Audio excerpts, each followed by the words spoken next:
Hi all, brilliant repeaters 2026 ഒരു വർഷം നീണ്ടു നിൽക്കുന്ന ബ്രില്യൻറ്റിലെ പ്രോഗ്രാം റിപ്പീറ്റേഴ്സ് പ്രോഗ്രാം. ഈ വർഷത്തെ 2025 എല്ലാ ബോർഡ് എക്സാമുകളും ഒക്കെ പൂർത്തിയായ സമയത്ത് എല്ലാ കുട്ടികളും പേരൻസും ഒക്കെ ഒരു വിചാരധാരയിലാണ്. മെഡിക്കൽ ആസ്പിരൻസ് ആയിട്ടുള്ള കുട്ടികൾക്കൊക്കെ ഏത് മാർഗത്തിലൂടെയാണ് 2026 മെഡിക്കലുമായി ബന്ധപ്പെട്ട എക്സാമുകൾ, മെഡിക്കലിന് നീറ്റാണ് ഏറ്റവും പ്രധാനപ്പെട്ട എക്സാം, അതുമായിട്ട് ബന്ധപ്പെട്ട മറ്റ് എക്സാമുകൾക്കൊക്കെ തയ്യാറെടുക്കുമ്പോൾ എങ്ങനെയാണ് ആ ക്ലാസ്സുകളൊക്കെ നമുക്കൊരു കുട്ടിക്ക് അഭികാമ്യമായി വരുന്നത്, എങ്ങനെയായിരിക്കും 2026 എൻട്രൻസിന് നല്ലൊരു സ്കോറും നല്ലൊരു സീറ്റും ഒക്കെ കരസ്ഥമാക്കാൻ പറ്റുന്നത്. തീർച്ചയായിട്ടും +2 ശേഷം ഒരു വർഷം ഏതെങ്കിലും ഒരു ക്യാമ്പസിൽ നിന്ന് പഠിച്ച് നല്ലൊരു വിജയത്തിലോട്ട് എത്തുകയാണ് സാധാരണ കുട്ടികൾ ചെയ്യുന്നത്. അപ്പോൾ അതിന് ബ്രില്യൻ സ്റ്റഡി സെൻറ്റർ തിരഞ്ഞെടുക്കുമ്പോൾ അവിടുത്തെ ക്ലാസ്സുകൾ, അവിടുത്തെ അക്കാഡമിക് സെഷൻ എങ്ങനെയായിരിക്കണം എന്നുള്ള ഒരു എപ്പിസോഡാണ് ഞങ്ങൾ ഇപ്പോൾ അവതരിപ്പിക്കുന്നത്. ബ്രില്യൻറ്റിൻ്റെ ഈ ഒരു വിവിധ സിസ്റ്റങ്ങളെക്കുറിച്ച്, ഹോസ്റ്റലുകളെക്കുറിച്ച്, അതുപോലെ തന്നെ സ്കോളർഷിപ്പുകളെക്കുറിച്ചുള്ള പല സീരീസുകൾ ഇതുപോലെ തന്നെ തുടർച്ചയായിട്ട് ബ്രില്യൻറ്റിൻ്റെ നീറ്റ് പ്രോഗ്രാമുമായിട്ട്, റിപ്പീറ്റേഴ്സ് പ്രോഗ്രാമുമായി ബന്ധപ്പെട്ട് അടുത്ത ദിവസങ്ങളിൽ ഞങ്ങൾ പ്രക്ഷേപണം ചെയ്യുന്നുണ്ട്. അതിൽ ആദ്യത്തെ എപ്പിസോഡാണ് ഇന്നത്തെ ബ്രില്യൻറ്റിൻ്റെ അക്കാഡമിക് സെഷൻ. എൻ്റെ കൂടെ ഇന്ന് ജോയിൻ ചെയ്യുന്നത് ജോസഫ് സാറാണ്. ദീർഘകാലമായി ബ്രില്യൻറ്റിൽ ഫാക്കൽറ്റി ആയിട്ടും ഈ കഴിഞ്ഞ വർഷങ്ങളിലൊക്കെ മെഡിക്കലിൻ്റെയൊക്കെ കോർഡിനേറ്ററായിട്ട് വർക്ക് ചെയ്ത കുട്ടികളുടെ ഏറ്റവും പ്രിയങ്കരനായ ജോസഫ് സാറ്.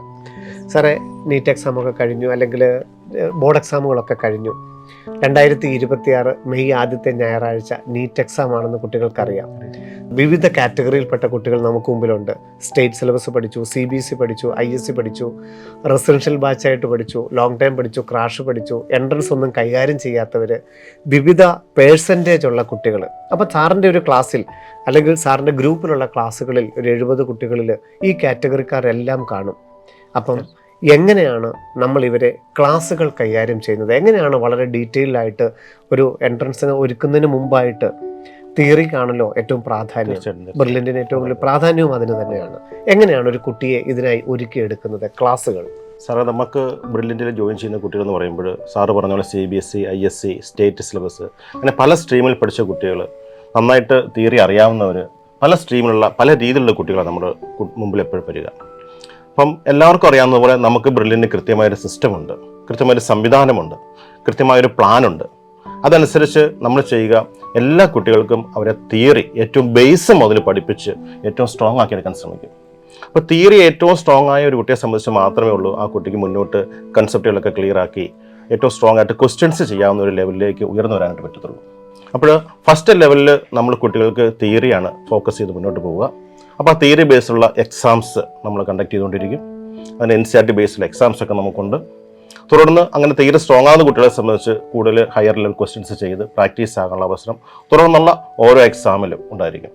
ഇപ്പം ജനുവരി വരെ നമ്മുടെ എല്ലാ ചാപ്റ്ററുകളും നമ്മൾ ഈ രീതിയിൽ ഏറ്റവും സ്ട്രോങ് ആയിട്ട് കുട്ടികൾക്ക് മനസ്സിലാകത്തക്ക രീതിയിൽ എടുത്തു കൊടുത്ത് അവരെ ഏറ്റവും ബേസ് മുതൽ പഠിപ്പിച്ച് ഏറ്റവും സ്ട്രോങ് ആക്കി കൊണ്ടുവരും. അപ്പം ആ കാര്യത്തിൽ ഒരു ആശങ്ക വേണ്ടതില്ല, ആർക്കും വേണ്ടതില്ല, ഒരാശങ്കയുടെ ഒരു ആവശ്യം ഇക്കാര്യത്തിലില്ല. തീർച്ചയായിട്ടും. കാരണം ഞാൻ മറ്റൊരു സിലബസ് പഠിച്ച ആളാണ്, എനിക്ക് ഏതെങ്കിലുമൊക്കെ ചാപ്റ്ററിൽ ഡെപ്ത് ഇല്ല, അപ്പം ഞാൻ മറ്റുള്ളവരോട് കോമ്പറ്റ് ചെയ്യുമ്പോൾ എന്താകുമെന്നൊരു ആശങ്ക വേണ്ടതില്ല. മുഴുവൻ ക്ലാസ്സുകളും NCERTയുടെ അതേ സിലബസ് അനുസരിച്ച്, നീറ്റിൻ്റെ സിലബസ് അനുസരിച്ച് കൃത്യമായ ക്ലാസ്സുകൾ നടത്തി പഠിപ്പിച്ച് തന്നെയാണ് നമ്മൾ ഒരു ജനുവരി കൊണ്ട് ടോപ്പിക്ക് തീർക്കുകയും അതിനുശേഷം ധാരാളം മോഡലുകൾ നടത്തി കൺസെപ്റ്റുകൾ ഒന്നും കൂടി ക്ലിയർ ആക്കി. എനിക്ക് തോന്നുന്നു അവിടെയൊക്കെ വേണമെങ്കിൽ വീണ്ടും ചാപ്റ്ററുകളുടെ ക്ലാസ്സുകൾ, ഇപ്പോൾ ഒരു കുട്ടി പറയുകയാണ് ആ കുട്ടിക്ക് ഏതെങ്കിലും ഒരു ക്ലാസ് ക്ലിയർ ആയില്ലെങ്കിൽ ഒരിക്കൽ കൂടി എടുത്തു കൊടുക്കും. തീർച്ചയായിട്ടും എടുത്തു കൊടുക്കും. ചില കുട്ടികളെ സംബന്ധിച്ച് അവർക്ക് ആശങ്ക കാണും, എനിക്ക് മുന്നോട്ട് പഠിച്ചു വരാൻ പറ്റുമോ, എന്നെ കൊണ്ട് സാധിക്കുമോ. പക്ഷേ ബ്രില്യൻറ്റിൽ വരുന്ന ജോയിൻ ചെയ്യുന്ന ഒരു കുട്ടിയെ സംബന്ധിച്ച് അങ്ങനെ ഒരു ആശങ്കയുടെ ആവശ്യം ഒരിക്കലുമില്ല. തീർച്ചയായിട്ടും സാറ് പറഞ്ഞത് വളരെ ശരിയാണ്. കാരണം ഇപ്പം ISC പഠിച്ചൊരു കുട്ടിയാണെങ്കിൽ അവരിതിന്റെ അടുത്ത ലെവൽ പഠിച്ചു കഴിഞ്ഞു. CBSE ആണെങ്കിൽ NCERT പഠിച്ചെന്ന് അവരുടെ ഒരു ഇത്, സ്റ്റേറ്റ് സിലബസ് ആണെങ്കിൽ ഇനി അത് മറ്റുള്ളവർക്ക് സപ്പോർട്ട് ആകുമെന്നൊരു പേടി. ഇവിടെ അതിന്റെ ഒരു ആവശ്യമില്ല, പ്രശ്നം വരില്ല. കാരണം നീറ്റ് സിലബസ് ബേസ് ചെയ്ത് നമ്മൾ ഏറ്റവും സ്ട്രോങ് ആയിട്ട് തിയറി ബേസ് മുതൽ പഠിപ്പിച്ച് ആ തിയറി ലെവൽ സ്ട്രോങ് ആയിക്കൊണ്ട് നമ്മൾ ചെയ്യുക. അത് നമുക്കറിയാം. ഫിസിക്സ്, കെമിസ്ട്രി, ബയോളജിയുടെ 81ഓളം ചാപ്റ്ററുകളാണ് വിദ്യാർത്ഥികൾക്ക് എടുത്തു കൊടുക്കേണ്ടതായിട്ടുള്ളത്. അപ്പൊ ഇതിന്റെ ഒരു ടൈം ടേബിൾ, എങ്ങനെയാണ് നമ്മൾ ക്ലാസ്സുകൾ കൈകാര്യം ചെയ്യുന്നത്? സാർ, നമുക്കറിയാം തിങ്കൾ മുതൽ വെള്ളി വരെയാണ് നമ്മുടെ ക്ലാസ് ടൈം. തിങ്കൾ, ചൊവ്വ, ബുധൻ, വ്യാഴം, വെള്ളി. ഓക്കെ. അപ്പോൾ ഇതിൽ ഈ ഓരോ ദിവസവും നമുക്ക് 3 സെഷൻസ് ഉണ്ട്. ഒരു ഫിസിക്സ്, ഒരു കെമിസ്ട്രി, ഒരു ബയോളജി. ശരി. അപ്പോൾ ഈ 3 സെഷൻസ് ക്ലാസ്സുകളാണ് ഡെയിലി ഏകദേശം ഒരു 5-6 മണിക്കൂർ ആവറേജ് നമുക്ക് ഡെയിലി ക്ലാസ്സുകളുണ്ടാവും ഓരോ കുട്ടിയെ സംബന്ധിച്ച്. അപ്പോൾ നമ്മൾ ഒരു ചാപ്റ്റർ 1 by 1 ആയിട്ട് നമ്മൾ എടുത്തുകൊണ്ടിരിക്കുകയാണ്. ഈ 81 ചാപ്റ്ററുകളും ജൂൺ മാസം മുതൽ നമ്മൾ ജനുവരി എത്തുമ്പോഴത്തേക്കും കൃത്യമായിട്ട് ഒരു റൗണ്ട് നമ്മൾ എടുത്തു കഴിഞ്ഞിരിക്കും. അതോടൊപ്പം ഓരോ ആഴ്ചയിലും പഠിപ്പിക്കുന്ന ഫിസിക്സിൻ്റെയും കെമിസ്ട്രിയുടെയും ബയോളജിയുടെയും ആ സബ്ജക്റ്റുകളുടെ എക്സാം നമ്മൾ അത് കഴിഞ്ഞ് വരുന്ന തിങ്കളാഴ്ച ദിവസം അത് NCERT രീതിയിലും നീറ്റിന്റെ രീതിയിലും നമ്മൾ കൃത്യമായിട്ട് നടത്തും. അപ്പോൾ ശനിയും ഞായർ എന്ന് പറയുന്നത് യഥാർത്ഥത്തിൽ സ്റ്റഡി ലീവാണ്. ശനിയും ഞായർ കുട്ടികളെ സംബന്ധിച്ച് സ്റ്റഡി ലീവാണ്. അത് വീട്ടിൽ പോകാനുള്ള അവസരമല്ല. ആക്ച്വലി അവർക്ക് വേണമെങ്കിൽ വീട്ടിൽ പോകാൻ കുഴപ്പമില്ല. പക്ഷേ വീട്ടിൽ പോയാലും അവർ എൻട്രൻസ് കോച്ചിങ് നടത്തുന്ന കുട്ടിയെ സംബന്ധിച്ച് അത് എപ്പോഴും ഒരു സ്റ്റഡി ലീവ് ആ ഒരു മൂഡിലായിരിക്കും കുട്ടികൾ. കാരണം ബ്രില്യൻ്റ് വരുമ്പോൾ കുട്ടികൾ ഓട്ടോമാറ്റിക്കലി അങ്ങനെ മാറുമല്ലോ. അതാണ് ഒരു പ്രത്യേകത. തീർച്ചയായിട്ടും. കാരണം എല്ലാ കുട്ടികളും പഠിക്കുന്ന കാണുമ്പോൾ ആ രീതിയിൽ തന്നെ പഠിക്കും. എനിക്കും പഠിച്ചു പറഞ്ഞല്ലോ. ശരി. അപ്പം നമ്മുടെ ക്യാമ്പസിൽ ഇരുന്ന് ക്ലാസ്സുകളിൽ അറ്റൻഡ് ചെയ്യുമ്പോൾ 5-5.5 മണിക്കൂർ അല്ലെങ്കിൽ 6 മണിക്കൂർ വരെ ക്ലാസ് ഉണ്ടെങ്കിൽ ബാക്കിയുള്ള സമയം ഇപ്പോൾ ആഫ്റ്റർനൂൺ സെക്ഷൻ ഒക്കെ ആണെങ്കിൽ ആ കുട്ടികൾ എങ്ങനെയാണ് സാധാരണ കൈകാര്യം ചെയ്യുന്നത്? അപ്പം അതുപോലെ തന്നെ ശനിയും ഞായറും ഒക്കെ എങ്ങനെയാണ് കുട്ടികൾ ബാക്കിയുള്ള സമയം, കാരണം സ്വയം പഠിക്കുകയും കൂടി വേണമല്ലോ, അതെങ്ങനെയാണ് ഉപയോഗിക്കുന്നത്? തീർച്ചയായിട്ടും. ഇപ്പോൾ നമ്മുടെ ക്ലാസ്സുകൾ ഉച്ചയ്ക്ക് 1 മണി 1:30 ആകുമ്പോൾ നമ്മുടെ ക്ലാസ്സുകൾ കഴിയും. ഇപ്പോൾ ലഞ്ച് ബ്രേക്കിന് ശേഷം നമ്മുടെ ക്യാമ്പസിലെ കുട്ടികൾ ചെയ്യുക ഇവിടെ നമ്മുടെ ക്ലാസ് റൂമിൽ തന്നെ വന്നിരുന്ന് റെഫറൻസ് ടൈമായിട്ട് ഉപയോഗിക്കുക ചെയ്യുന്നത്. അതൊരു ടൈം ടേബിൾ തന്നെ ഉള്ളതാണ്, ഷെഡ്യൂളാണ് ആ കുട്ടികളുടെ.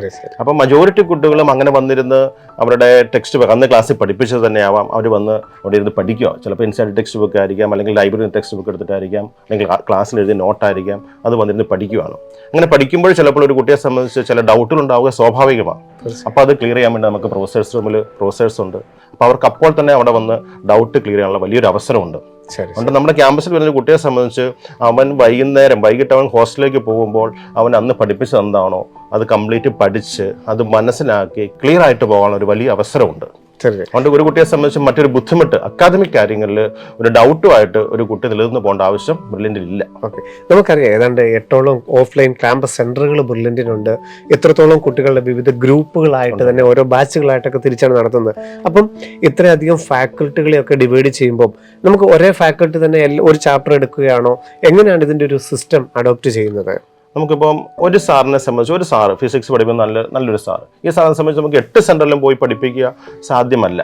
അത് നമുക്ക് തീർച്ചയായിട്ടും മനസ്സിലാക്കാവുന്ന കാര്യമാണ്. പക്ഷെ നമ്മൾ മനസ്സിലാക്കേണ്ട ഒരു കാര്യം ഇപ്പോൾ ഫിസിക്സിലായാലും കെമിസ്ട്രിയിലായാലും ബയോളജിയിലായാലും നമുക്ക് കഴിഞ്ഞ വർഷം ഇവിടെ പഠിപ്പിച്ചപ്പോൾ സാറുമാരെ പഠിപ്പിച്ചപ്പോൾ കുട്ടികൾ 10ൽ 10 മാർക്കും അല്ലെ 10ൽ 9 മാർക്കും ഇട്ട വലിയൊരു ടീച്ചേഴ്സിന്റെ ഗ്രൂപ്പ് നമുക്കുണ്ട്.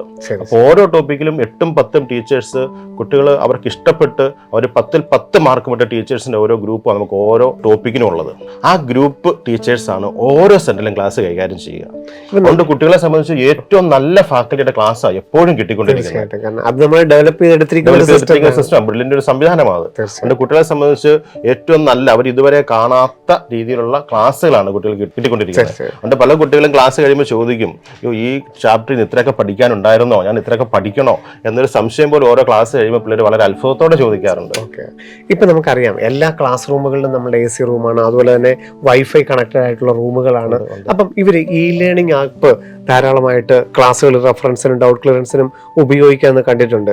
അപ്പം ഒരു കുട്ടി എന്തിനായിരിക്കണം ഈ ലേണിംഗ് ആപ്പ് ആ പഠിക്കുന്ന സമയത്തൊക്കെ ഉപയോഗിക്കുന്നത്? മറ്റുള്ള സാർമാരുടെ ക്ലാസ്സുകളോ എന്തൊക്കെയായിരിക്കും അവർ അതിനകത്ത് ഉപയോഗിക്കുന്നത്? നമുക്കിപ്പോൾ ഈ ലേണിംഗ് ആപ്പിൽ ധാരാളം ഫെസിലിറ്റീസ് ഉണ്ട്. അതിൽ ഏറ്റവും വലിയൊരു സംവിധാനം എന്ന് പറയുന്നത് ഓരോ ടോപ്പിക്കിൻ്റെയും 3-4 ഫാക്കൽറ്റിയുടെ ക്ലാസ് കിടപ്പുണ്ട്. അപ്പോൾ ഒരു കുട്ടിയെ സംബന്ധിച്ച് അവന് ക്ലാസ് കൂടി ഇനി മറ്റൊരു ഫാക്കൽറ്റി ഈ സെയിം കോൺസെപ്റ്റ് എങ്ങനെയാണ് എടുത്തിരിക്കുന്നത് അവന് ഡൗട്ടുണ്ട്.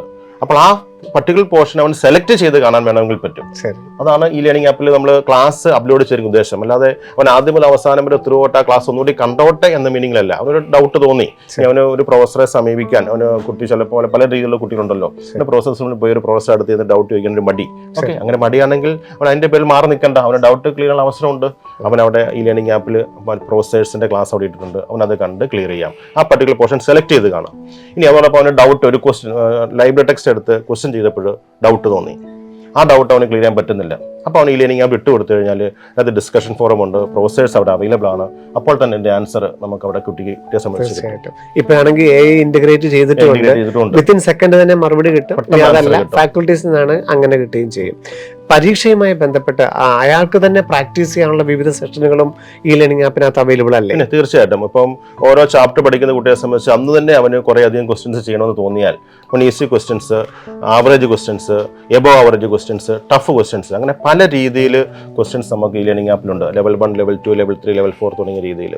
അപ്പോൾ അവനത് സെലക്ട് ചെയ്ത് എക്സാം എഴുതാം. അപ്പോൾ അവന് ലെവൽ 1 ചെയ്ത് പ്രാക്ടീസ് ആയാൽ അടുത്ത ലെവലിലേക്ക് 2, പിന്നീട് 3, അങ്ങനെ പല ലെവൽ ക്വസ്റ്റ്യൻസ് ചെയ്ത് ആ ചാപ്റ്ററിൽ അവനെ സംബന്ധിച്ച് എക്സ്പെർട്ട് ആകാനേ പറ്റും. അപ്പൊ തീർച്ചയായിട്ടും ഒരു കുട്ടി ഹോസ്റ്റലിൽ വിട്ട് കഴിഞ്ഞാൽ നമ്മുടെ ബ്രില്യന്റിന്റെ ക്ലാസ് റൂമുകളിൽ തന്നെ വന്നിരുന്നിട്ടാണ് ഏറ്റവും നന്നായിട്ട് പഠിക്കുന്നത്. അത് ഈ ലേണിംഗ് ആപ്പ് അനുസരിച്ചാണെങ്കിലും റഫറൻസ് അനുസരിച്ചാണെങ്കിലും ക്ലാസ്സുകളാണെങ്കിലും. ഇനി ഈവൻ അവന് ഹോസ്റ്റൽ വിദേശ സംവിധാനം ഉണ്ട്. റഫറൻസ് ഇരിക്കണം നിർബന്ധമൊന്നുമില്ല. പക്ഷെ അവന് റഫറൻസ് ഇരിക്കുവാണെങ്കിൽ അവന്റെ ആ സ്റ്റഡി ടൈം അവന് പൂർണ്ണമായിട്ട് ഉപയോഗിക്കുന്നു ആ കുട്ടിക്ക് തന്നെ ഗ്യാരണ്ടി ആക്കാൻ പറ്റും. കാരണം ഹോസ്റ്റലിൽ ഇരിക്കുന്ന കുട്ടിയെ സംബന്ധിച്ച് ചിലപ്പോൾ അവന് ഇച്ചിരി കിടക്കണമെന്ന് തോന്നിയാൽ, ഒന്ന് ഉറങ്ങണമെന്ന് തോന്നിയാൽ ഒരുപക്ഷെ അവൻ ഉറങ്ങിപ്പോകാനുള്ള സാധ്യതയുണ്ട്. പക്ഷെ റഫറൻസ് ഇരിക്കുന്ന കുട്ടിയെ സംബന്ധിച്ച് ക്ലാസ് മെന്റർ പോലെ തന്നെ റഫറൻസ് ടൈമിലും സൂപ്പർവിഷൻ ഉണ്ട്. അതുകൊണ്ട് ഒരു കാരണവശാലും കുട്ടികൾ ഉഴപ്പത്തില്ല, സംസാരിക്കത്തില്ല, അവർ ഉറങ്ങത്തില്ല. ഒരു ക്ലാസ് റൂം പോലെ തന്നെയാണ് അതും. ക്ലാസ് റൂം പോലെ തന്നെ ഏതാനും കുട്ടികൾ മാത്രമേ ഓരോ റൂമിൽ ഉണ്ടാവുള്ളൂ. അപ്പോൾ അവർക്ക് സുഖമായിട്ടിരുന്ന് പഠിക്കാനായിട്ട്, ഒരു ഡിസ്റ്റർബൻസും ഇല്ലാതെ ഇരുന്ന് പഠിക്കാനായിട്ട് അവർക്ക് വളരെ എളുപ്പത്തിൽ പറ്റും. നമ്മുടെ ക്ലാസ് റൂമിൽ ഒരു ക്ലാസ് മെന്റേഴ്സ് എത്രത്തോളം ആ കുട്ടികളെ ടൈം ടേബിളിന്റെ കാര്യത്തിലാണെങ്കിലും എക്സാമിന്റെ കാര്യത്തിലാണെങ്കിലും ഇൻഡിവിജ്വലായിട്ട് അയാളെ കെയർ ചെയ്യുന്ന കാര്യത്തിലൊക്കെ ആണെങ്കിലും ഒരു ക്ലാസ് മെന്റേഴ്സ്, നമ്മൾ രണ്ടുപേരും പല കോളേജുകളിലും പോയപ്പോൾ അവരാദ്യം നമ്മളോട് ചോദിക്കുന്നത് ക്ലാസ് മെന്റേഴ്സിന്റെ പേരാണ്. അപ്പം അതെന്താണ് ക്ലാസ് മെന്റേഴ്സ്, എത്രത്തോളം അവരെ സപ്പോർട്ട് ചെയ്യുന്നു? ബ്രില്യന്റിലെ ഒരു പ്രത്യേക സംവിധാനം തന്നെയാണ്. മറ്റ് എങ്ങുമില്ലാത്തൊരു വളരെ വലിയൊരു സംവിധാനമാണ് ക്ലാസ് മെന്റർഷിപ്പ് എന്ന് പറയുന്നത്. ഒരു കുട്ടിയെ സംബന്ധിച്ച് വീട്ടിൽ അവൻ്റെ അപ്പനും അമ്മയും കഴിഞ്ഞാൽ ആ കുട്ടി ഈ ഒരു വർഷക്കാലം ഏറ്റവും കൂടുതൽ സ്നേഹിക്കുന്ന ഒരു പക്ഷേ ഈ ക്ലാസ് മെന്റർ ആയിരിക്കും. കാരണം അതുപോലെ ഒരു സപ്പോർട്ടാണ് നമ്മുടെ ക്ലാസ് മെന്റർ ഓരോ കുട്ടിക്കും കൊടുക്കുന്നത്. അവൻ്റെ പഠന കാര്യങ്ങളിൽ, അവൻ്റെ അക്കാദമിക് കാര്യങ്ങളിൽ, അവൻ്റെ ഒരു അസുഖം വന്നാൽ എല്ലാ ലെവലിലും ഒരു ക്ലാസ് മെന്റർ അവന് കൊടുക്കുന്ന സപ്പോർട്ട് എന്ന് പറഞ്ഞാൽ അത് കുട്ടിയെ സംബന്ധിച്ച് പറഞ്ഞാൽ അറിയിക്കാൻ പറ്റാത്ത അപ്പുറം. അതുകൊണ്ടാണ് കുട്ടി പിന്നീട് എപ്പോൾ വന്നാലും എപ്പോൾ ചോദിച്ചാലും എൻ്റെ ക്ലാസ് ടീച്ചർ എന്തിയേ, എൻ്റെ മെന്റർ എന്തിയെന്ന് അവരെപ്പോഴും അന്വേഷിക്കുന്ന കാരണം അത് തന്നെയാണ്. അപ്പം എല്ലാ കാര്യങ്ങളിലും, കാരണം അവനൊരു ഇവിടെ ഒന്നുമല്ലാതെ അവനൊരു +2 കഴിഞ്ഞ് ഒരു 90%, 92% മാർക്കോട്ട് വന്നൊരു കുട്ടിയെ സംബന്ധിച്ച് അവനെ ഇവിടെ കൈ പിടിച്ച് അവനൊരു എയിംസിലേക്ക് കടത്തി വിടുന്ന ഒരു വലിയൊരു റോളാണ് ഒരു ക്ലാസ് ടീച്ചർ ചെയ്തുകൊണ്ടിരിക്കുന്നത്. തീർച്ചയായിട്ടും നമുക്ക് ജൂൺ മുതൽ തുടങ്ങുന്ന ക്ലാസ്സുകൾ ജൂണിലും ജൂലൈയിലും ഓഗസ്റ്റിലും ഒക്കെ നമുക്ക് എല്ലാ ആഴ്ചയിലും തന്നെ പുതിയ പുതിയ ബാച്ചുകൾ ആരംഭിക്കുകയും ചെയ്യുന്നുണ്ട്. നമ്മുടെ ബ്രില്യന്റിന്റെ ഒരു സിസ്റ്റം അനുസരിച്ച് നമുക്ക് ജനുവരി ആദ്യത്തോടുകൂടി തന്നെ ടോപ്പിക്കുകളെല്ലാം തീർക്കേണ്ടതായിട്ടുണ്ട്. തീർച്ചയായിട്ടും. അപ്പം നമുക്ക് ചില ചാപ്റ്ററുകളെങ്കിലും അല്ലെങ്കിൽ ചില ടോപ്പിക്കുകളൊക്കെ നമ്മൾ ഓൺലൈനായിട്ടും കൊടുക്കാറുണ്ട്. കാരണം എല്ലാ കുട്ടികൾക്കും ഒരുപോലെ തന്നെ ഒരു ഫെസിലിറ്റി കിട്ടാനായിട്ട് നമുക്ക് അത് എത്രത്തോളം കുട്ടികൾക്ക് ഉപകാരപ്രദമാണ്. കുട്ടികൾ ആക്ച്വലി അത് വളരെ ആസ്വദിക്കുന്ന ഒരു കേസ് തന്നെയാണ്. നമ്മൾ ഓൺലൈനിൽ ഏതാനും ടോപ്പിക്കുകൾ നമ്മൾ ഓൺലൈനിൽ കൊടുക്കുന്നു. അതുകൊണ്ട് നമുക്ക് കൃത്യസമയത്ത് ഏകദേശം നമുക്ക് ജനുവരിൽ തന്നെ ക്ലാസ് തീർത്ത് നമുക്ക് റിവിഷനിലേക്ക് കടക്കാൻ പറ്റും. അത് വലിയൊരു കാര്യമാണ്. അവരുടെ ഏറ്റവും വലിയ ആവശ്യം തന്നെയാണ്. ഏറ്റവും വലിയ ആവശ്യം അതാണ്. കാരണം ക്ലാസ് ഡിലേ ആകാതെ പോവുക, കൃത്യമായിട്ട് റിവിഷൻ ചെയ്യുക, കൃത്യമായിട്ട് എക്സാം എഴുതി പ്രാക്ടീസ് ആകാൻ അവസരം കിട്ടുക, അതാ കുട്ടികളുടെ ഏറ്റവും വലിയ ഡിമാൻഡും ആവശ്യവും അതാണ്. അപ്പോൾ അതിന് നമുക്ക് ഹെൽപ്ഫുൾ ആകുന്നത് ഏതാനും ടോപ്പിക്കുകൾ നമുക്ക് ഓൺലൈനിൽ ഒന്ന് കൊടുക്കുമ്പോൾ അത് കുട്ടികൾക്ക് ഉപകാരപ്രദമാകും. അതോടൊപ്പം തന്നെ കുട്ടികൾക്ക് അത് അവർക്ക് സൗകര്യപ്രദമായ സമയത്തിരുന്ന് ഒരു ക്ലാസ് ടൈമിൽ ക്ലാസ് റൂമിൽ തന്നെ ക്ലാസ്സിൽ അറ്റൻഡ് ചെയ്യുന്ന സാഹചര്യം അല്ലല്ലോ. അപ്പോൾ അവർക്ക് ഈവൻ ഹോസ്റ്റലിൽ പോയിട്ടാണെങ്കിലും ഏതാനും ടോപ്പിക്കുകൾ കണ്ട് മനസ്സിലാക്കി അതോടൊപ്പം ഏറ്റവും നല്ല ഫാക്കൽറ്റിയുടെ ക്ലാസ് ഏറ്റവും നന്നായിട്ട് മുമ്പിൽ എത്തിക്കാനും നമുക്ക് സാധിക്കും. അതുകൊണ്ട് ചെറിയ ഏതാനും ടോപ്പിക്കുകൾ നമ്മൾ ഓൺലൈനിൽ കുട്ടികൾക്ക് ക്ലാസ് കൊടുക്കുന്നുണ്ട്. ആ കുട്ടികൾക്ക് സന്തോഷത്തിലാണ് സ്വീകരിക്കുക. തീർച്ചയായിട്ടും നമുക്ക് തിയറിയുടെ ഒരു പ്രാധാന്യം നമ്മൾ പറഞ്ഞു കഴിഞ്ഞു, കൺസെപ്റ്റിന്റെ കാര്യം പ്രാധാന്യം കഴിഞ്ഞു. അതോടൊപ്പം തന്നെ ഒരു കാര്യം, നമ്മളുടെ എക്സാം സിസ്റ്റം അതിൻ്റെ ഒരു വിജയവും നമുക്ക് തീർച്ചയായിട്ടും പറയാതിരിക്കാനാവില്ല. അപ്പം വീക്ക്ലി എക്സാമുകളുണ്ട്, യൂണിറ്റ് എക്സാമുകളുണ്ട്. അപ്പം ആ എക്സാം സിസ്റ്റം, അതുപോലെ ഈ ലേണിംഗ് ആപ്പിൻ്റെ ഒക്കെ ഒരു സപ്പോർട്ട്, ആ ഒരു എക്സാം എഴുതി പ്രാക്ടീസ് ചെയ്യുന്നതിൻ്റെ ഒരു കാര്യം കൂടി നമുക്കിപ്പോൾ ഓർമ്മിപ്പിക്കേണ്ടതായിട്ടുണ്ടല്ലോ. തീർച്ചയായിട്ടും നമുക്ക് അറിയാം, നമ്മൾ ഓൾറെഡി പറഞ്ഞു കഴിഞ്ഞാൽ നമുക്ക് എല്ലാ തിങ്കളാഴ്ചയും എക്സാം ഉണ്ട്. അവിടെ നമ്മൾ 2 രീതിയിൽ NCERTയുടെ എക്സാം ഉണ്ട്, പിന്നെ നീറ്റിൻ്റെ അതേ പാറ്റേൺ നമ്മൾ എക്സാം നടത്തുന്നു. അപ്പോൾ ഓരോ ചാപ്റ്ററിൻ്റെയും എക്സാമുകൾ, ഫിസിക്സിൻ്റെയും കെമിസ്ട്രിയുടെയും ബയോളജിയുടെയും ഓരോ ചാപ്റ്ററിൻ്റെ എക്സാമാണ് നമ്മൾ ഈ ഓരോ ആഴ്ചയിലും നടത്തുന്നത്.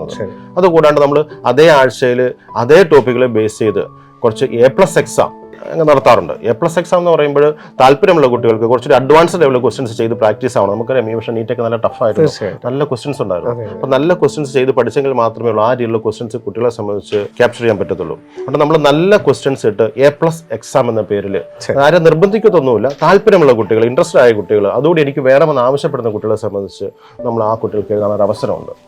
തുടർന്ന് നമുക്കറിയാം, നമ്മൾ ഓണം വെക്കേഷൻ, ക്രിസ്മസ് വെക്കേഷൻ, അല്ലെങ്കിൽ കൃത്യമായിട്ട് പറഞ്ഞാൽ 2 മാസത്തിന് ഇടവേളയിൽ അങ്ങനെ നമ്മൾ അങ്ങനെ പറഞ്ഞതേ ഉള്ളൂ. പക്ഷേ 2 മാസം ഇടവേള നമ്മൾ കുട്ടികൾക്ക് വേണ്ടി മോഡൽ എക്സാംസ് നടത്തുന്നുണ്ട്. അത് ബ്രില്യന്റിലെ എല്ലാ കുട്ടികളും ഒരുമിച്ച് മിക്കവാറും സെപ്റ്റംബർ മാസം നടന്ന മോഡൽ എക്സാം ആയിരിക്കും ഇത്രയും കുട്ടികളോടൊപ്പം ഒരുമിച്ച് എഴുതുന്ന ആദ്യത്തെ ഒരു എക്സാം എന്ന് പറയുന്നത് തന്നെ.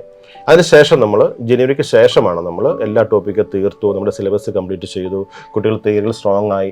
ആ ഒരു ഇതിന് ശേഷം നമ്മൾ ജനുവരി പകുതിയോടുകൂടി നമ്മുടെ 81 ചാപ്റ്ററുകളെയും നമ്മൾ പല യൂണിറ്റുകളായിട്ട് തിരിച്ച് 15 യൂണിറ്റുകളായിരുന്നു കഴിഞ്ഞ വർഷം നമുക്കുണ്ടായിരുന്നത്. 15 യൂണിറ്റുകളായിട്ട് തിരിച്ച് ആ യൂണിറ്റ് എക്സാം കണ്ടക്ട് ചെയ്യും. അതിനുശേഷം യൂണിറ്റ് കോമ്പിനേഷൻ, യൂണിറ്റ് 1+2, 3+4 ആ രീതിയിൽ. തുടർന്ന് നമ്മൾ +1 ടോപ്പിക്ക്, +2 ടോപ്പിക്ക്, അതിനുശേഷം ഓൾ യൂണിറ്റ് എക്സാമുകൾ. കഴിഞ്ഞ വർഷം നമ്മളങ്ങനെ 100-ലധികം എക്സാംസ് നടത്തിയത്. കാരണം അങ്ങനെ നടത്തിയ ഓരോ എക്സാമിൻ്റെയും തലേ ദിവസം pre model exam, preparatory exam എന്നൊക്കെ പറഞ്ഞാൽ വീണ്ടും നമ്മൾ വേറെ അഡീഷണൽ എക്സാം ലേണിംഗ് ആപ്പിൽ കണ്ടക്ട് ചെയ്തിരുന്നു. അപ്പോൾ ഒത്തിരിയേറെ എക്സാംസ് എഴുതി നമ്മുടെ കുട്ടികൾ പ്രാക്ടീസ് ആയി വരിക. അതുപോലെ തന്നെ ബ്രില്യന്റ് ഈ ലേണിംഗ് ആപ്പിനകത്ത് കുട്ടികൾ തന്നെ എക്സാം ഡിസൈൻ ചെയ്യുന്നത് കണ്ടിട്ടുണ്ട്. കസ്റ്റമൈസ്ഡ് എക്സാം തീർച്ചയായിട്ടും കുട്ടികളെ സംബന്ധിച്ച് അവനെ സംബന്ധിച്ച് തിയറി പഠിച്ചു. ഇനി അവൻ ഏത് ലെവലിലുള്ള ക്വസ്റ്റ്യൻ ചെയ്യാൻ കുട്ടിക്ക് ഇഷ്ടം. എനിക്കൊരു ആവറേജ് ക്വസ്റ്റ്യൻ മതി, അല്ല സിമ്പിൾ ക്വസ്റ്റ്യൻസ് മതി.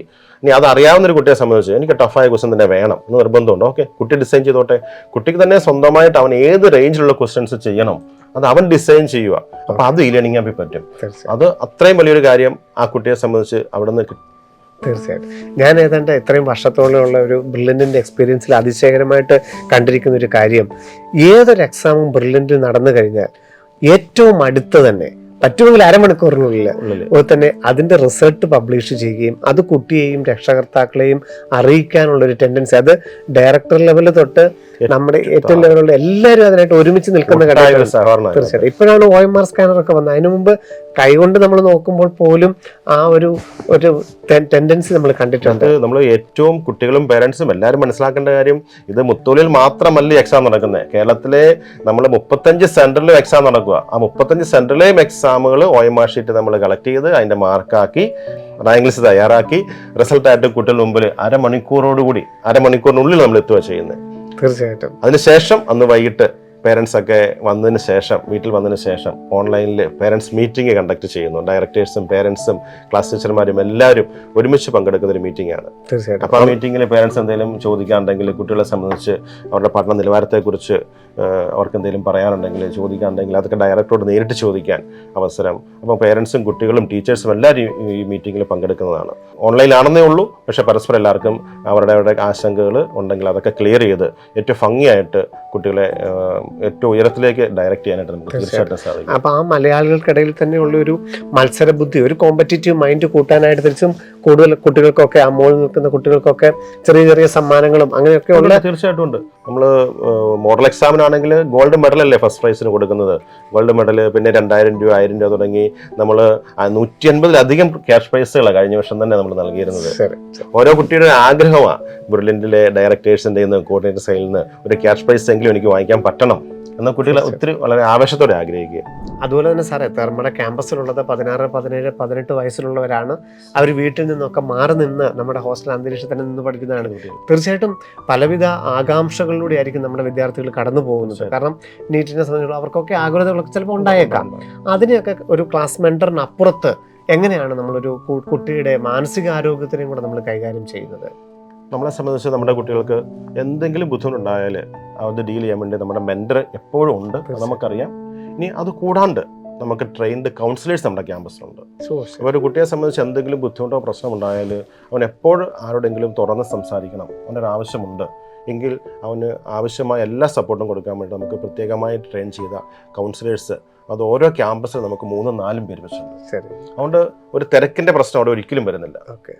രണ്ടാമതായിട്ട് അവർക്ക് എക്സ്ട്രാ നമുക്ക് നീറ്റിനെ കുറിച്ചും അവരുടെ ലൈഫിനെ കുറിച്ചും അവരുടെ എയിമിനെ കുറിച്ചും ഒക്കെ അവർക്ക് പറഞ്ഞ് ബോധ്യപ്പെടുത്തി അവരെ മുന്നോട്ട് പിടിച്ചെടുത്ത് നയിക്കാൻ വേണ്ടി നമ്മൾ ഇന്ത്യയിലെ തന്നെ നമ്പർ 1 ഫാക്കൽറ്റിനെ ഉപയോഗിച്ച് അവർക്ക് മോട്ടിവേഷൻ ക്ലാസ്സുകൾ നമ്മൾ പ്രൊവൈഡ് ചെയ്യുന്നുണ്ട്. അത് നമ്മൾ 3-4 വട്ടം ഓരോ വർഷം കൊടുക്കുന്നുണ്ട്. അപ്പോൾ ഇങ്ങനെ പല രീതിയിലുള്ള ഡയറക്ഷൻസ്, മോട്ടിവേഷൻസ്, സപ്പോർട്ടുകൾ കൊടുത്താണ് നമ്മൾ കുട്ടികളെ. പിന്നെ നമുക്ക് തന്നെ ഉണ്ട് പല ലെവൽ സിസ്റ്റം ഉണ്ട്. ഇപ്പം ജോസഫ് സാറിനെ പോലെ തന്നെ എക്സ്പീരിയൻസ്ഡ് ആയിട്ടുള്ള കോ ഡയറക്ടേഴ്സ് ഓരോ ഗ്രൂപ്പിനും ഉണ്ട്. അതുപോലെ തന്നെ ഡയറക്ടേഴ്സിൻ്റെ തന്നെ മേൽനോട്ടത്തിലാണ് എല്ലാ ക്യാമ്പസുകളും. ഇപ്പം സാറുമാർ പറഞ്ഞ പോലെ തന്നെ ഏതൊരു കുട്ടിക്കും നമ്മുടെ ഡയറക്ടേഴ്സിനെ എപ്പോൾ വേണമെങ്കിലും അപ്രോച്ച് ചെയ്യാം. തീർച്ചയായിട്ടും. അപ്പോൾ ആ കാര്യങ്ങളിലെല്ലാം നിങ്ങൾക്ക് വേണ്ട എല്ലാ ഹെൽപ്പുകളും ബ്രില്യന്റിൽ ഉണ്ടാവും. ഒരു കുട്ടി ഒരു ഡയറക്ടറെ കാണുന്നത് കയറി ചെന്ന് കഴിഞ്ഞാൽ ആ കുട്ടിയെ കണ്ടിട്ട് ഡയറക്റ്റ് മറ്റെന്ത് ആവശ്യം ഉണ്ടെങ്കിലും പോകാറുള്ളൂ. നമ്മൾ ബ്രില്ലിൽ എപ്പോഴും നമ്മളെപ്പോലും അത്ഭുതപ്പെടുന്ന ഒരു സംവിധാനമാണ്. ഡയറക്ടർ പേഴ്സണലായിട്ട് വലിയ ഒത്തിരി കാര്യങ്ങൾ കാണും, അല്ലെങ്കിൽ മറ്റു ഉത്തരവാദിത്തങ്ങളൊക്കെ കാണും. പക്ഷേ ഒരു കുട്ടി കാണാൻ ചെന്നു, ഓക്കെ, ആ കുട്ടിയെ കണ്ടതിന് ശേഷമേ ഡയറക്ടർ മറ്റു കാര്യങ്ങളിലേക്ക് മാറിപ്പോകാറുള്ളൂ. ബ്രില്ലിൽ വലിയൊരു പ്രത്യേകതയാണ്. സാർ, ഇപ്പം അതുപോലെ തന്നെ 2024 +2 പാസ്സാവുകയും ഒരു വർഷം നീറ്റിനായിട്ട് നന്നായിട്ട് അധ്വാനിക്കുകയും ഒക്കെ ചെയ്തവരുണ്ട്, അല്ലെങ്കിൽ അതിന് മുമ്പൊക്കെ ബോർഡ് എക്സാം കഴിഞ്ഞിട്ട് നീറ്റിന് വേണ്ടിയിട്ട് മാറ്റി വെച്ചവരുണ്ട്. പക്ഷേ നമുക്കൊരു കുറച്ച് മാർക്കുകൾ കൊണ്ടൊക്കെ അവർക്ക് അവരുടെ ആഗ്രഹിച്ച കോഴ്സുകൾ കിട്ടിയിട്ടുണ്ടാവില്ല. അങ്ങനെയുള്ളവർ തീർച്ചയായിട്ടും അപ്പം അവരെ അങ്ങനെ റിപ്പീറ്റ് ചെയ്യുന്നതൊക്കെ ആയിട്ട് നമ്മൾ ശ്രദ്ധയിൽപ്പെട്ടിട്ടുണ്ട്. അപ്പം അതെന്താണ് ആ പ്രോഗ്രാമിൻ്റെ പ്രത്യേകത? എന്തിനാണ് അങ്ങനെ പ്രത്യേക ഒരു ബാച്ച് തന്നെ ബ്രില്യൻറ്റിൽ ഉണ്ടാക്കിയിരിക്കുന്നത്? നമ്മൾ റിപ്പീറ്റേഴ്സ് എന്ന് പറയുമ്പോൾ നമുക്കറിയാം, ഒരു ഏതാനും മാർക്കിൽ വ്യത്യാസത്തിൽ ഒരു പക്ഷേ റാങ്ക് ലിസ്റ്റ് ചെയ്യുന്ന ഔട്ടായി പോയതായിരിക്കും. അപ്പോൾ അവർക്ക് ആ കുട്ടികൾക്ക് നിർബന്ധമുണ്ട്, എനിക്ക് MBBS കിട്ടണം, എനിക്ക് MBBS തന്നെയാണ് ഞാൻ ലക്ഷ്യം വെച്ചിരിക്കുന്നത്, ഗവൺമെൻറ് മേഖലയിൽ തന്നെ, ഗവൺമെൻറ് മേഖല തന്നെ വേണം താനും. അപ്പോൾ ആ കുട്ടികളെ സംബന്ധിച്ച് അവർക്ക് തീരെയൊക്കെ നന്നായിട്ട് അറിയാം. ശരി. അതുകൊണ്ട് അങ്ങനെ നിസ്സാര മാർക്കിൻ്റെ വ്യത്യാസം, ചെറിയ മാർക്കിൻ്റെ വ്യത്യാസത്തിൽ അവർക്ക് MBBS നഷ്ടമായി പോയത്. ശരി. അപ്പോൾ നമ്മൾ അവരെ ഒരു ബാച്ചായിട്ട്, സെപ്പറേറ്റ് ബാച്ചായിട്ട് ഇരുത്തുകയാണ്. അപ്പോൾ അവർക്ക് നമുക്ക് ഒത്തിരി സ്ട്രോങ് ആയിട്ട് തിയറിയിൽ ഫോക്കസ് ചെയ്യേണ്ട കാര്യമില്ല. അപ്പോൾ അവർക്ക് തിയറി അറിയാം. അപ്പോൾ നമുക്ക് തിയറി, അവർക്ക് ആവശ്യമായ തിയറി അവരുടെ ആവശ്യം അനുസരിച്ച് നമുക്ക് ആ ബാച്ചിൽ എടുക്കാൻ പറ്റും. മറ്റ് ബാച്ചിൽ നിന്ന് വ്യത്യസ്തമായ രീതിയിൽ തന്നെ നമുക്കിവിടെ തിയറി അവർക്ക് ആവശ്യമായ രീതിയിൽ, കുട്ടികൾക്ക് ആവശ്യമുള്ള രീതിയിൽ തിയറി എടുത്ത് കൊടുക്കുമ്പോൾ കുറച്ച് സമയം മതിയായിരിക്കും. അപ്പോൾ ടോപ്പിക്ക് അവരെ സംബന്ധിച്ച് നേരത്തെ തീർക്കാനും അവർക്ക് കൂടുതൽ സമയം വർക്കൗട്ട് ചെയ്യാൻ, സ്വന്തം സെൽഫ് സ്റ്റഡിക്ക് കൂടുതൽ സമയം കൊടുക്കാനും നമുക്ക് തീർച്ചയായിട്ടും സാധിക്കും. അങ്ങനെ അവർക്ക് കൂടുതൽ സ്ട്രോങ് ആയിട്ട് ക്വസ്റ്റ്യൻസ് കൂടുതൽ ചെയ്യാനായിട്ട് അവസരം കിട്ടുന്നൊരു രീതിയിലാണ് നമ്മളത് ഡിസൈൻ ചെയ്തിരിക്കുന്നത്. അതിന് വേണ്ടിയിട്ട് നമ്മൾ അങ്ങനെ ഒരു ബാച്ച് ആക്കിയിരിക്കുന്നു. അതിനുവേണ്ടി മാത്രമാണ് നമുക്ക് കുട്ടികൾക്ക് കൂടുതൽ സമയം കിട്ടണം പഠിക്കാൻ വേണ്ടി. അവർക്ക് സെൽഫ് സ്റ്റഡിയിൽ ഫോക്കസ് ചെയ്യാൻ പറ്റണം. കാരണം അവർക്ക് തിയറി അറിയാം, ഒരു വരെ തിയറി അറിയാം. ഇനി തിയറി അറിയില്ലാന്നൊരു കുട്ടി ആവശ്യപ്പെട്ട അവർക്ക് നമുക്ക് വേറെ ബാച്ചിൽ ഇരുത്താം. തിയറി അറിയാവുന്ന കുട്ടിയെ സംബന്ധിച്ച് നമുക്ക് അത് നമ്മൾ റിപ്പീറ്റഡ് ബാച്ചിൽ ഉദ്ദേശിക്കുന്ന കാര്യമാണ്. നമ്മുടെ ക്ലാസ് റൂമുകളെ സംബന്ധിച്ചും കൂടെ നമുക്ക് എനിക്ക് തോന്നുന്നു ഈ സെഷനിൽ ഒന്ന് ഓർമ്മിപ്പിക്കുന്നത് നല്ലതായിരിക്കും. കാരണം ബ്രില്യൻറ്റിൻ്റെ ഇപ്പം 8 സെൻറ്ററുകളും ഉണ്ട്. അവിടെ എല്ലാം തന്നെ നമുക്ക് പലതരത്തിലുള്ള ഹോസ്റ്റൽ സംവിധാനങ്ങളും ഒക്കെ ഉണ്ട്. അപ്പം ഹോസ്റ്റലിൽ നിന്ന് തികച്ചും വ്യത്യസ്തമായിട്ട് നമ്മൾ ക്ലാസ്സുകളെല്ലാം നടത്താനായിട്ട് ക്ലാസ് റൂമുകൾ തന്നെ, അതിനൊരു പ്രത്യേക സെക്ഷൻ തന്നെയാണ് നമ്മൾ അറേഞ്ച് ചെയ്തിരിക്കുന്നത്. ഇപ്പം 1-2 കിലോമീറ്റർ അകലെയാണെങ്കിൽ പോലും വാഹന സൗകര്യങ്ങളൊക്കെ അറേഞ്ച് ചെയ്തിട്ടുണ്ട്. അപ്പോൾ ഒരു ക്ലാസ്സിൻ്റെ അന്തരീക്ഷം നമ്മൾ തീർച്ചയായിട്ടും മെയിൻറ്റെയിൻ ചെയ്തിട്ടുണ്ട്, അല്ലേ? തീർച്ചയായിട്ടും സാറ് പറഞ്ഞ പോലെ ഹോസ്റ്റലിൽ കുട്ടികൾക്ക് പഠിക്കാനുള്ള നല്ല സംവിധാനവും സൗകര്യമുണ്ട്. നമ്മൾ ഹോസ്റ്റലിൽ നിന്ന് ക്ലാസ്സിലോട്ട് കുട്ടികളെ നമ്മുടെ വാഹനത്തിലാണ് കൊണ്ടുവരിക. നമുക്ക് ബ്രില്യൻറ്റിൻ്റെ ബസ്സുകൾ, ട്രാൻസ്പോർട്ടേഷൻ സംവിധാനം വളരെ വലുതാണ്. നമ്മൾ കുട്ടികൾക്ക് പ്രൊവൈഡ് ചെയ്യുക ഫ്രീ ട്രാൻസ്പോർട്ടേഷനാണ്. അതിനോട് നമ്മൾ ഒരു എക്സ്ട്രാ ഫീസും കുട്ടികളുടെ വശം നമ്മൾ വാങ്ങിക്കുന്നില്ല. അപ്പോൾ 2-3 കിലോമീറ്റർ ദൂരത്തിലുള്ള ഹോസ്റ്റലിൽ നിന്ന് 2-3 മിനിറ്റ് മതി നമ്മുടെ ക്യാമ്പസിലേക്ക് നമ്മുടെ ബസ് അവർക്കൊരു പാട്ടൊക്കെ കേട്ട് സന്തോഷമായിട്ട് ഒരു ക്യാമ്പസിലോട്ട് എത്തുമ്പോൾ ആ പാട്ടും കഴിഞ്ഞിരിക്കും. അവർ സന്തോഷത്തോടെ ക്യാമ്പസിൽ വന്നിരിക്കുകയും ചെയ്യും. നമുക്കറിയാം നമ്മുടെ ക്യാമ്പസിലെ ക്ലാസ് റൂം എല്ലാം വളരെ സ്മാർട്ട് ക്ലാസ് റൂംസ് ആണ്. അവിടെ നമുക്ക് വൈഫൈ കണക്ഷൻ ഉണ്ട്, സ്മാർട്ട് ബോർഡ് ഉണ്ട്, എല്ലാവിധ ഫെസിലിറ്റിയോടും കൂടിയ ക്ലാസ് റൂമാണ് ഉള്ളത്. അത്രയും വലിയ സംവിധാനം നമുക്ക് ക്യാമ്പസിൽ ഉള്ളത് കൊണ്ട് നമ്മൾ ഒരിക്കലും ഹോസ്റ്റലിൽ വെച്ച് നമ്മൾ ക്ലാസ്സിൽ എടുക്കാറില്ല. ഹോസ്റ്റൽ കുട്ടികൾക്ക് താമസിക്കാനും അത്യാവശ്യം പഠിക്കാനുമുള്ള സൗകര്യങ്ങളെല്ലാം പ്രൊവൈഡ് ചെയ്തുകൊണ്ട് ഹോസ്റ്റൽ നമ്മൾ അതിൽ നിന്ന് മാറ്റി നിർത്തിയിരിക്കുക. ക്ലാസ്സുകളെല്ലാം നമ്മൾ കൈകാര്യം ചെയ്യുക എല്ലായ്പ്പോഴും നമ്മുടെ ക്യാമ്പസിൽ തന്നെയായിരിക്കും. കാരണം അത്രയും വലിയ സൗകര്യങ്ങളോടുകൂടി ക്യാമ്പസ് ബ്രില്യൻറ്റിനുള്ളത്. അത് എല്ലാ സെന്ററിലും അങ്ങനെ തന്നെയാണ്. അപ്പം ഈ പറഞ്ഞ കാര്യങ്ങളെല്ലാം അഡോപ്റ്റ് ചെയ്യാനായിട്ട് ഒരു ഫ്രീ മൈൻഡായിട്ട് തന്നെയാണ് നമ്മുടെ ക്യാമ്പസിലേക്ക് കുട്ടികൾ എത്തുകയും ചെയ്യേണ്ടത്. തീർച്ചയായിട്ടും. കാരണം ഫിസിക്സ്, കെമിസ്ട്രി, ബയോളജിയുടെ മുഴുവൻ ചാപ്റ്ററുകളും ആദ്യത്തെ ക്ലാസ് മുതൽ, ഇവിടെ മറ്റൊരു എൻ്റർടൈൻ പ്രോഗ്രാമും ഇല്ല. നമുക്ക് ക്ലാസ് എടുക്കുക, പരീക്ഷ എടുക്കുക, ഡൗട്ട് ക്ലിയറൻസ്, റെഫറൻസ്, അങ്ങനെയുള്ള പ്രോഗ്രാമുകൾ മാത്രമേ ഉള്ളൂ. അപ്പോൾ ആദ്യത്തെ ദിവസം തന്നെ ആദ്യത്തെ പ്രൊഫസറാണ് വന്ന് നമുക്ക് ക്ലാസ്സുകൾ അറ്റൻഡ് ചെയ്യുന്നത്. തീർച്ചയായിട്ടും. അപ്പം അത് ടൈം ടേബിൾ അനുസരിച്ച് കൃത്യമായിട്ടും ഈ NCERTയുടെ ഓരോ ചാപ്റ്ററുകൾ വളരെ ഡീറ്റെയിൽഡായിട്ട് നിങ്ങളെ പഠിപ്പിക്കുക. അവിടെ നിങ്ങൾക്കൊരു സംശയത്തിൻ്റെ ആവശ്യമില്ല. കൃത്യമായിട്ടും പഠിപ്പിച്ച് അതിൻ്റെ പരീക്ഷകൾ പല ആവർത്തി, എനിക്ക് തോന്നുന്നു ഒരു ചാപ്റ്റർ ഒരു വിദ്യാർത്ഥി ഒരു 15-20 പ്രാവശ്യത്തിന് മുകളിൽ തന്നെ ഒരു ചാപ്റ്റർ തന്നെ അയാൾക്ക് ആവർത്തി റിപ്പീറ്റ് ചെയ്യാൻ നല്ല സമയം കിട്ടുന്നുണ്ട്. തീർച്ചയായിട്ടും. ഈ മോഡൽ എക്സാം തീരുന്ന സമയത്ത് ഒരു ചാപ്റ്ററിന് അത്രത്തോളം ഡീപ്പായിട്ട് പോകുന്നുണ്ട്. ഇനി അത് തന്നെ ചാപ്റ്ററിൽ കൂടുതലായിട്ട് കൺസെപ്റ്റ് മനസ്സിലാക്കണമെങ്കിൽ ഇ ലേണിംഗ് ആപ്പിൽ പല ഫാക്കൽറ്റീസിൻ്റെ ക്ലാസ്സുകൾ കിടപ്പുണ്ട്.